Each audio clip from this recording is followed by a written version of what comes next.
Good morning student. Hindi के online class में आज हम पढ़ेंगे हिंदी में कविता। यह सबसे कठिन समय नहीं। ये जो कविता है इसकी कवियत्री हैं जया जादवानी। और नाम से ही समझ में आ रहा है आपको कि कवियत्री ये बोलना चाहती है कि जो इंसान कभी मुसीबत में है, कठिनाई में है, उस समय उसको निराश नहीं होना चाहिए और ये सोचना चाहिए कि ये हमारे लिए कठिन समय नहीं है। अभी भी आशा का दामन हमें थामे रहना चाहिए। और इस कविता का जो सार है, उद्देश्य है, वो ये समझाना है लोगों को कि निराश होने की ज़रूरत नहीं है। हमें हमेशा पॉजिटिव रहना चाहिए। जीवन के प्रति हमें अपना सकारात्मक दृष्टिकोण रखना चाहिए। चाहे वो कितना भी कठिन समय हो, हमें ये सोचना चाहिए कि इस कठिन समय के बाद भी हमें अच्छा समय आने वाला है। तो चलिए देखते हैं, पहले कविता पढ़ते हैं, उसके बाद उसका हम हिंदी में अर्थ देखेंगे। नहीं, यह सबसे कठिन समय नहीं।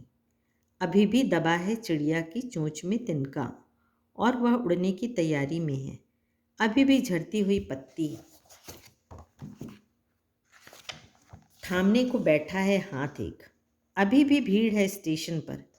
अभी भी एक रेलगाड़ी जाती है गंतव्य तक, जहाँ कोई कर रहा होगा प्रतीक्षा। अभी भी कहता है कोई किसी को, जल्दी आ जाओ कि अब सूरज डूबने का वक्त हो गया। अभी कहा जाता है उस कथा का आखिरी हिस्सा जो बूढ़ी नानी सुना रही सदियों से दुनिया के तमाम बच्चों को। अभी आती है एक बस अंतरिक्ष के पार की दुनिया से, लाएगी बचे हुए लोगों की खबर। नहीं, यह सबसे कठिन समय नहीं। तो बहुत अच्छी कविता है। और आज का जो दौर है वो सभी को मालूम है कि तरह तरह की परेशानियों से हर घर में किसी न किसी तरह की कोई ना कोई परेशानी, कोई ना कोई समस्या होती है।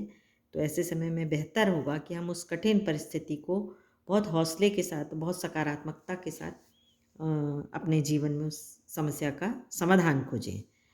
तो इस कविता को पढ़ने के बाद आप में भी वो सकारात्मकता, वो पॉजिटिविटी आनी चाहिए।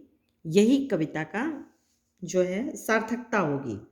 मतलब कविता का जो सक्सेस होगा यही होगा कि यदि आपके भी लाइफ में, यदि आपके परिवार में कभी कोई समस्या है तो आप उसको किस तरीके से डील करिए।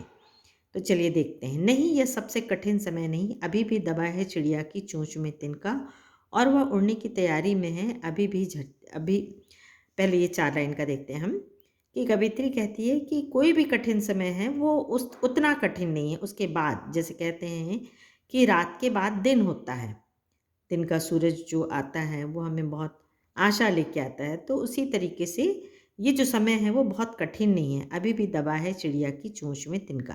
कहने का मतलब है कि चिड़िया जो है चोंच में एक तिनका दबाई है। तिनका कितना छोटा सा होता है और उस तिनके को वो एक एक तिनके को ला ला के वो क्या बनाती है, घोंसला बनाती है और उस घोंसले में वो अपने अंडे को, अपने परिवार को सहेजती है।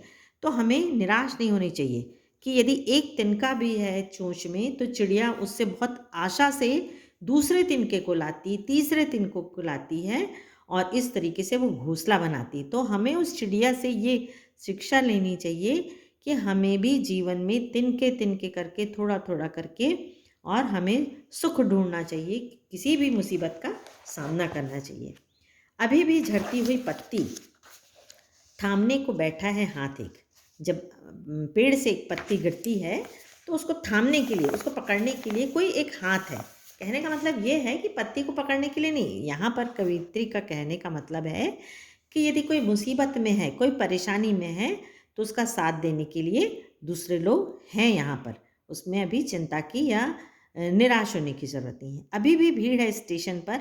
अभी भी एक रेलगाड़ी जाती है गंतव्य तक। गंतव्य मतलब होता है जहाँ हमारा डेस्टिनेशन है, जहाँ हमको पहुँचना है।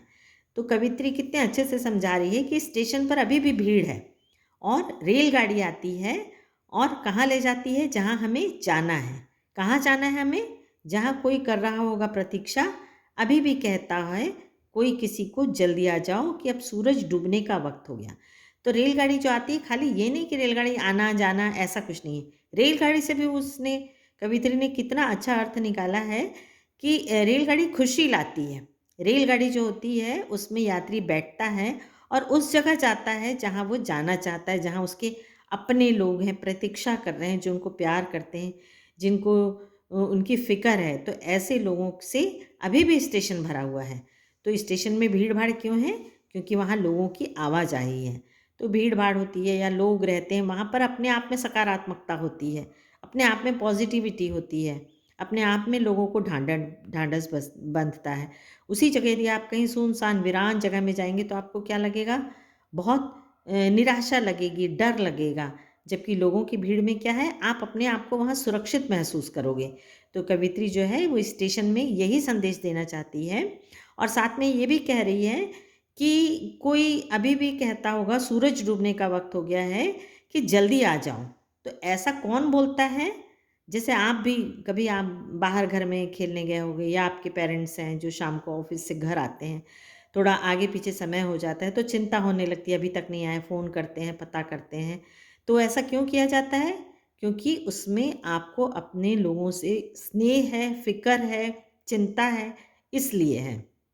तो निराश होने की ज़रूरत नहीं है, क्योंकि अभी भी आपके अपने लोग आपके साथ हैं, जिनको आपकी फ़िक्र है, इसलिए आप बिल्कुल निराश मत हो और अपने जीवन में उदासी को छोड़ के सकारात्मकता को सोचना चाहिए। उस कथा का आखिरी हिस्सा जो बूढ़ी नानी सुना रही है सदियों से, तो हमारे भारतवर्ष में आज से नहीं सदियों से, बहुत पुराने ज़माने से ये रिवाज है कि जो बूढ़ी नानी या दादियाँ होती हैं, वो दुनिया के तमाम बच्चों को क्या सुनाती हैं? कहानियाँ सुनाती हैं। क्या सुनाती हैं? अभी आती है एक बस अंतरिक्ष के पार की दुनिया से। तो कहानियाँ तो जो होती हैं, किस्से होते हैं, उसमें कोई सच्चाई नहीं होती। तो ये बताती हैं कि अंतरिक्ष क्या होता है? आसमान का वो छोर, उसके पार भी एक कोई दुनिया है। तो वहाँ से एक बस आती है और जो लोग बचे हैं, उनकी खबर लाती है कि कैसे हैं, क्या हैं।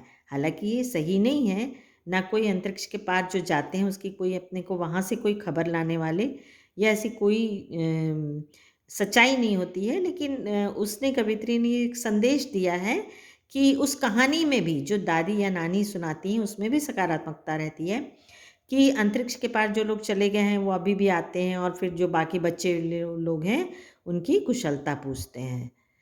Thank you.